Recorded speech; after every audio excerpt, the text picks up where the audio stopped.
Are those supposed to be real? The words cut through the hush of the courtroom like a blade dipped in arrogance. Judge Albright, a man wrapped in self-importance and an over-tailored suit, leaned back in his chair, his smirk echoing the disdain in his voice. Before him stood an old man whose silence carried more weight than the gavel in the judge's hand. Before we get started, be sure to subscribe to Veteran Valor Stories channel so you never miss these fascinating tales of courage. And let us know in the comments where you're watching today. Fred Hudson, 84 years old, stood still as a marble statue. His posture was straight, almost military, the kind of bearing that comes from years of discipline and a heart still anchored in duty. He wore a faded denim jacket, the kind that had outlived fashion and comfort both, stitched with 3 rows of ribbons and a single silver star-shaped medal hanging from a sky-blue ribbon. Those ribbons, those small, shining fragments of history, were what drew the judge's mockery. "Your Honor," began Sarah Jenkins, the young public defender beside him, "my client's military service isn't relevant to a simple traffic citation." Albright waved her off like an annoying gnat. "I'm sure it isn't, Counselor," he said, eyes still locked on the old man. "I'm just curious. Quite the collection for someone who can't remember the speed limit. You buy those at a pawn shop, Mr. Hudson? Or are they costume jewelry for the VFW crowd?" A few uneasy laughs rippled through the gallery. The rest of the spectators looked away, ashamed for reasons they couldn't quite name. But Fred didn't react. His gaze stayed fixed on the state flag behind the judge, still calm, unbroken. "Answer me, sir," the judge pressed, his tone growing sharp. "Or are you as deaf as you are decorated?" Sarah's voice trembled with restrained fury. "Your Honor, that's out of line. This man is a veteran. He deserves respect." "Respect is earned," the judge shot back, his words slicing the air. "And wearing a chest full of tin doesn't earn it in my courtroom." Fred finally looked at him, not with anger, but with the cool, unwavering patience of a man who has seen worse things than arrogance. "They were given to me," he said simply. The quietness of his answer struck the judge like a slap. "By whom?" Albright sneered. "The costume shop manager?" Laughter flickered again in the gallery, faint and nervous. The judge leaned forward, his voice dripping with contempt. "I'm tired of old men thinking the past gives them a free pass. You ran a stop sign, sir. You broke the law. Take off that jacket. It's disrespectful to every real hero who actually earned their place." The words hung in the air, cruel and heavy. "Your Honor, please." Sarah tried again, her voice cracking. "You can't." "I can," the judge interrupted. "This is my courtroom. Mr. Hudson, remove your jacket or I'll hold you in contempt." The bailiff shifted uneasily, taking a hesitant step forward. His eyes met Fred's for a brief moment, and in them flickered a silent apology. Fred didn't move. He looked down at the medals resting against his chest. His fingers twitched slightly near the one on the blue ribbon, as if feeling for a pulse long gone. Then he lifted his chin, wordless and steady. His silence was his refusal. "Fine," Albright spat, face flushing red. "Add a charge of contempt, $500. Maybe that'll get his attention." He pointed toward the medal with the blue ribbon, especially that one. A replica of the Medal of Honor, the Gaul. "Do you even understand what that represents, old man?" Fred didn't answer. His eyes, clouded with age yet sharp as steel, seemed to drift elsewhere, somewhere far from the courtroom's stale air and polished wood. The judge's voice faded into a hum. The sterile smell of floor wax and paper gave way to the humid, choking scent of gunpowder and blood. For a fleeting instant, the courtroom disappeared. He was back in the jungles of Vietnam, the air thick with smoke, the ground trembling beneath rotor blades. He felt the weight of another man, a young private named Miller, bleeding out on his back. The blue ribbon wasn't a decoration. It was the color of the sky above the firefight, the one he saw just before dragging the kid to safety. When the memory slipped away, Fred was back in the courtroom, silent, stoic, breathing just a little heavier. Sarah Jenkins glanced at him, her heart pounding. The injustice in the air was unbearable. She could see the cruelty in the judge's eyes and the unshakable dignity in the man standing before him. A dignity no courtroom, no gavel, no arrogance could erase, and in that instant, she knew something had to be done. Sarah's pulse raced as an idea sparked in her mind. Wild, desperate, and probably career-ending if it failed. But as she looked at the stoic man beside her, She knew she couldn't stand by and let the moment pass into another quiet tragedy of forgotten valor. "Mr. Hudson," she whispered, leaning close so the judge wouldn't hear, "is there anyone I can contact from your old unit?" Fred turned his head slightly, the movement almost imperceptible. His gray eyes met hers, and for the first time she saw the exhaustion etched deep within them. Not just the fatigue of age, but of carrying something far heavier. "There's no one left, miss," he said quietly. "It was a long time ago." Sarah refused to give up. Her gaze flicked to a small crest on his collar, a golden dagger over a castle tower. Something about it tugged at her memory, but she couldn't place it. "Please," she murmured, "just let me try." The judge was still monologuing, indulging himself in his own authority. "Men like this think a few medals make them untouchable," he declared. "Not in my courtroom." Sarah straightened abruptly. "Your Honor," she said with forced calm, "may I step out for a moment to retrieve a file from my office?" Albright barely looked up. "Do what you must, counselor. Your client isn't going anywhere." The moment she was in the hallway, Sarah's composure shattered. She ducked into an alcove, her trembling hands fumbling for her phone. She typed furiously, describing the insignia she'd seen. Within seconds, her screen filled with results. U.S. Army 1st Special Forces Group Airborne. The Green Berets. Her stomach dropped. "This is different," she whispered to herself. "This is something else entirely." Scrolling further, she found a number. Fort Lewis Public Affairs Office. She pressed call before doubt could stop her. "Fort Lewis Public Affairs, Specialist Tanner speaking." "Hi, my name is Sarah Jenkins," she began, her voice shaking. "I'm a public defender in Northwood County. I have a client here, a veteran. His name is Fred Hudson. He's being charged with contempt because the judge doesn't believe his medals are real." The specialist's tone was detached, bureaucratic. "Ma'am, we're not authorized to intervene in civilian legal matters." "I understand that," Sarah said quickly, desperation creeping in. "But he's wearing a Green Beret crest. First group. Please, his name is Fred Hudson." There was a pause, a silence that felt alive. "Spell that," the specialist said sharply. "Hudson?" "Yes, that's right," more silence. Then the sound of frantic typing. Sarah could hear the specialist's breath catch. "What courtroom?" he demanded suddenly. "Courtroom C, Northwood County Courthouse. Do not let your client leave that building.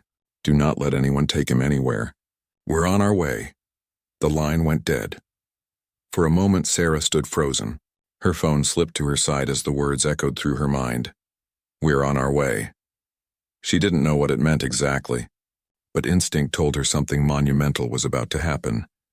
At that very instant, over 1,000 miles away in Washington state, the same words rippled through a chain of command faster than a bullet. Specialist Tanner, pale and shaking, had bypassed protocol and called directly into the office of his commanding officer, Colonel Briggs, a man known for his stern efficiency and zero tolerance for exaggeration. "Sir," Tanner said breathlessly, "we've got a code Nightingale." The colonel froze. His pen fell from his hand. "Who?" "Sergeant Major Fred Hudson, sir." The colonel stood so quickly his chair hit the wall. "Hold the line," he said, and marched straight down the hall toward a large oak door emblazoned with 3 silver stars. Inside, General Marcus Thorne looked up from his desk. The colonel's expression alone told him it wasn't routine business. "Sir," Briggs said, barely containing the tremor in his voice. "Hudson, Sergeant Major Fred Hudson." The general's chair scraped back. "That can't be," he said softly. "He's alive?" "Yes, sir. In a county courthouse being humiliated by some small-town judge." The temperature in the room dropped. The general's jaw tightened. "Get me a chopper," he ordered, already moving. "Nearest airfield to Northwood County. Full honor escort. Dress blues." The colonel hesitated. "Sir, what do we—" "Now," Thorne barked. "And get the Secretary of the Army on the phone. Tell him a national hero is being publicly disgraced." Within minutes, Fort Lewis was in motion. Orders flew, helicopters spun to life, and the sound of rotor blades roared through the misty Washington air. Back in the courthouse, Judge Albright leaned forward with a smug grin. "Given your refusal to comply, Mr. Hudson, and your delusions regarding your past exploits, I am ordering a 72-hour psychiatric evaluation." Sarah froze. "This is absurd," she shouted. "Enough," the judge snapped. "Bailiff, take the defendant into custody." Fred didn't resist. He didn't speak. He simply looked at the flag again as though waiting for something. And then, it began. The sound came first, heavy boots echoing down the marble hallway, growing louder with each step. Then the doors burst open. 2 soldiers in immaculate dress blues strode in, standing tall and motionless at the entrance. The room fell into stunned silence. A third figure followed, tall, broad-shouldered, his green uniform gleaming beneath the courtroom lights, 3 stars on each shoulder. General Marcus Thorne had arrived. The moment General Marcus Thorne stepped into the courtroom, the air itself seemed to change. The echo of his boots on the tile floor was slow, deliberate, each step a quiet declaration of authority that made every spectator sit up straighter. Even those who had laughed earlier felt the instinctive chill of reverence. Judge Albright froze mid-motion, the gavel still raised above his bench, his smug confidence draining from his face as realization dawned. He stammered, "Who are you? What is the meaning of this interruption?" Thorne didn't answer. His sharp eyes swept the room like radar until they found the old man standing quietly beside the defense table. The transformation on the general's face was almost imperceptible but deeply human, his rigid military mask softening into something like awe. He stopped 2 feet in front of Fred Hudson. For a long, breathless moment, neither man spoke. It was as if time itself had paused to bear witness. Then, with the precision of a parade ground, General Thorne snapped to attention. The sound of his salute sliced through the silence, clean, sharp, and absolute. "Sergeant Major Hudson." The general's voice boomed, filling the courtroom. "It is an honor to stand in your presence, sir." A gasp rippled through the gallery. Even the bailiff, normally unshakable, shifted nervously, unsure whether to stand or kneel. Fred looked at the general for a long moment. Slowly, as though awakening from another lifetime, he straightened his shoulders and raised his trembling right hand to return the salute. The 2 men held that position, a silent exchange that said everything words could not. When Thorne finally lowered his hand, he turned to face Judge Albright, whose lips trembled as he tried to recover his composure. "General, this is a civilian court," he began, voice quivering. "You can't just—" Thorne's stare cut him off. It wasn't loud or theatrical. It was colder than command, sharper than reprimand. "You," he said, voice low but clear enough for the room to hear, "are standing in the presence of a man whose courage built the freedom that allows you to sit behind that bench." He reached into his coat and pulled out a folded paper, the official weight of it echoing like judgment itself. "You questioned his medals, Your Honor. Allow me to clarify for the record." The general's voice took on the steady cadence of ceremony, measured, unwavering, heavy with meaning. "Sergeant Major Frederick Hudson, United States Army, enlisted in 1958, served 30 years with distinction, 3 tours in Vietnam under the 5th Special Forces Group and the Macy VSOG, the most elite of the elite." The judge's mouth opened slightly, but no sound came out. His awards include the Bronze Star with Valor 3 times, the Silver Star twice, the Distinguished Service Cross, the Purple Heart 4 times. A murmur ran through the courtroom. The older veterans in the gallery bowed their heads. Even Sarah felt her throat tighten, her heart pounding with something close to pride. "And this one?" Thorne paused, his gaze fixed on the blue ribbon gleaming against Fred's chest. "This replica you so casually dismissed, Your Honor, is the Medal of Honor. Awarded to Staff Sergeant Hudson for gallantry beyond the call of duty on February 4, 1968, near Hue City, Vietnam." The general's voice deepened, resonant as thunder. Under heavy fire, Sergeant Hudson single-handedly neutralized 2 enemy machine gun positions, rescuing 3 wounded men under direct fire before returning to the fight. His actions saved countless lives that day. That medal is not tin, it is the weight of sacrifice, of blood, of history. The silence afterward was deafening.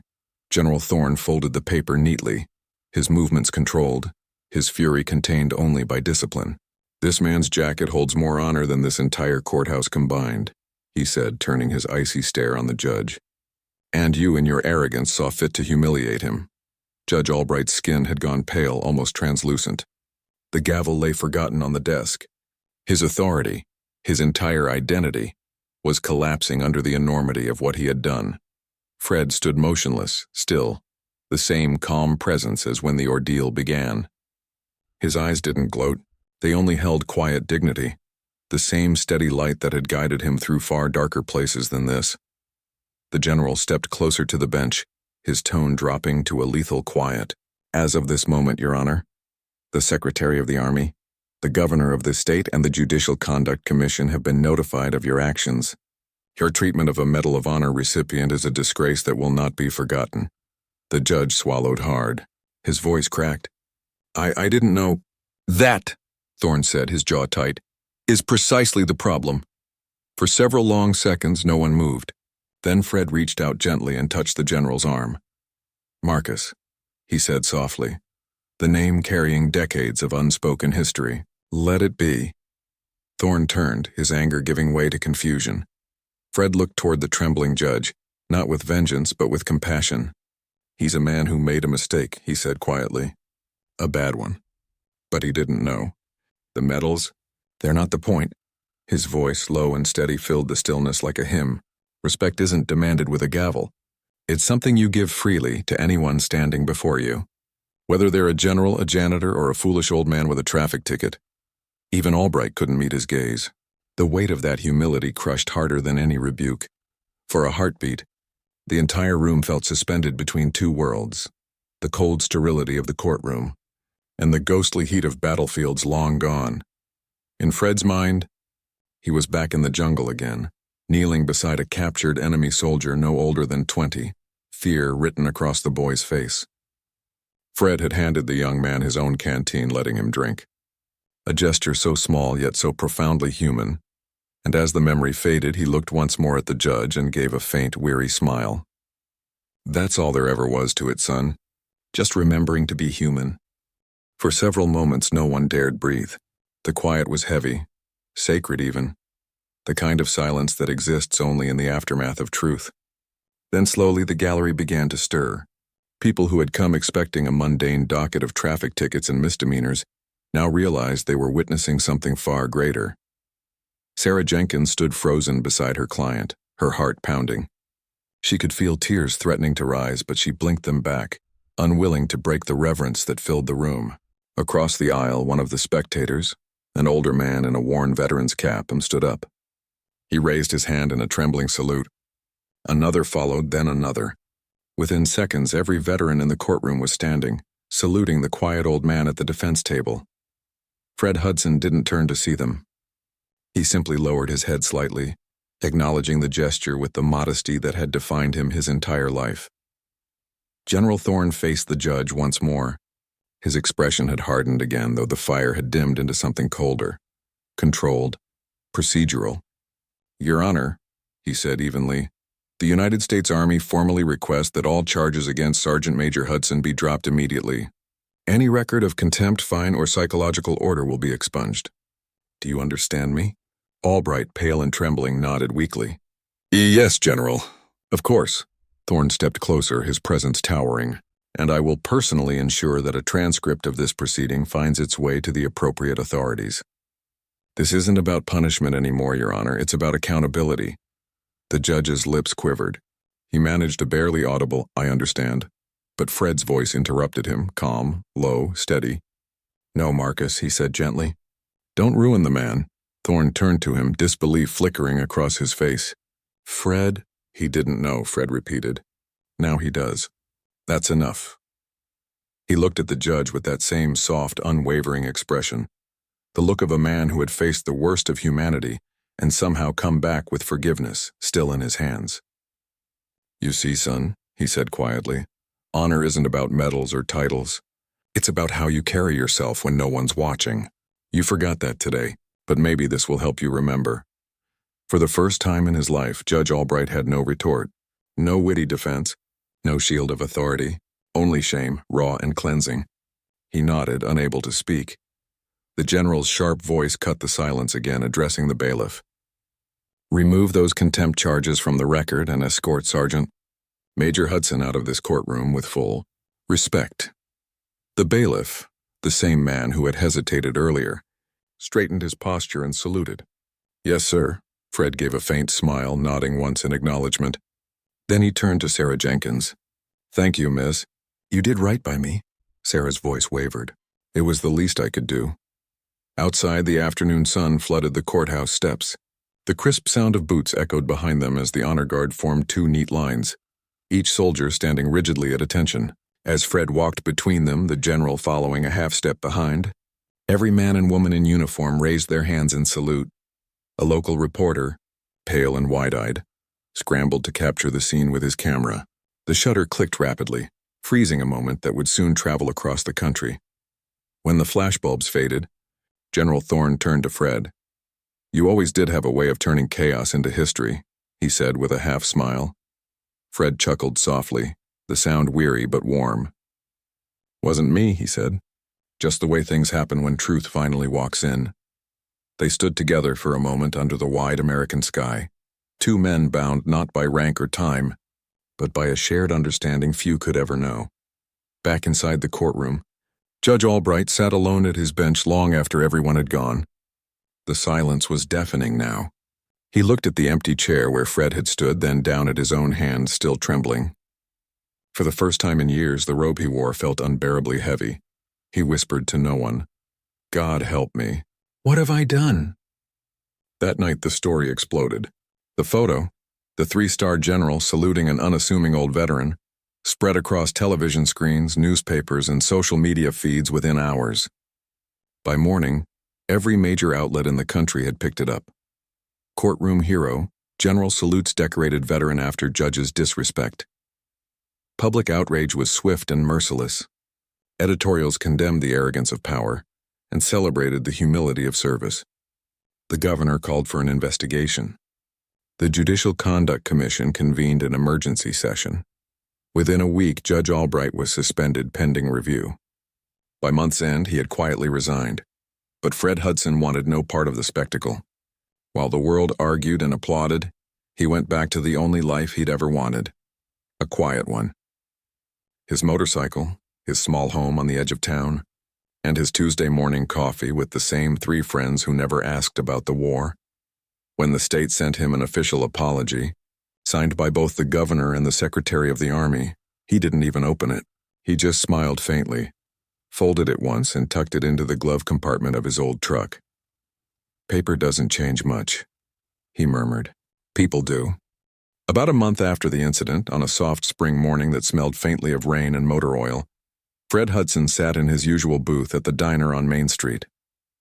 The window beside him framed a quiet stretch of road and the rust-colored motorcycle parked neatly by the curb. He was halfway through his second cup of coffee when the bell over the door jingled. He didn't look up at first. The diner was always full of familiar faces, farmers, truck drivers, retirees who spent their mornings arguing about baseball or gas prices. But this time the air shifted. Conversations faded into murmurs. Chairs creaked as people turned to see the man who had just walked in, Judge Albright. Gone was the robe, the polished arrogance, the carefully constructed facade of control. He wore a simple polo shirt and khaki pants that didn't quite fit, as if he had lost weight, or maybe just his certainty. His shoulders were slightly hunched. His eyes looked tired, older somehow. He spotted Fred and hesitated. Then, with a slow breath, he crossed the room. Each step felt heavier than the last. "Mr. Hudson," he said quietly. May I sit?" Fred looked up at him, unreadable, then gestured toward the empty seat. "Sure, sit down." Albright slid into the booth. His hands fidgeted with the coffee mug the waitress set down, but he didn't drink. For a moment, he couldn't even meet Fred's eyes.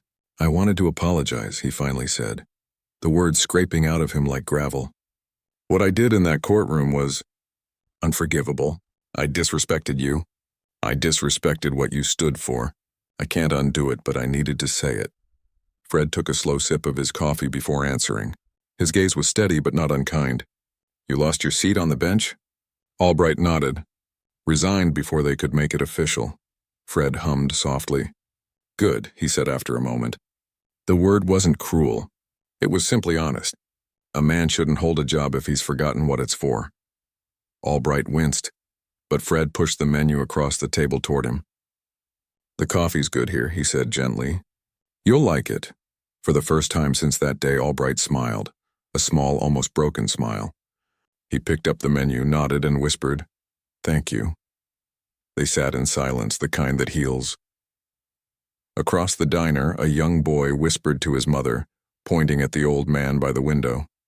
"Is that the hero from the news?" Fred heard him but pretended not to. Heroes, he thought, were the ones who never came home. He was just a man who did what needed doing, then kept going. When he finally stood to leave, Albright rose with him.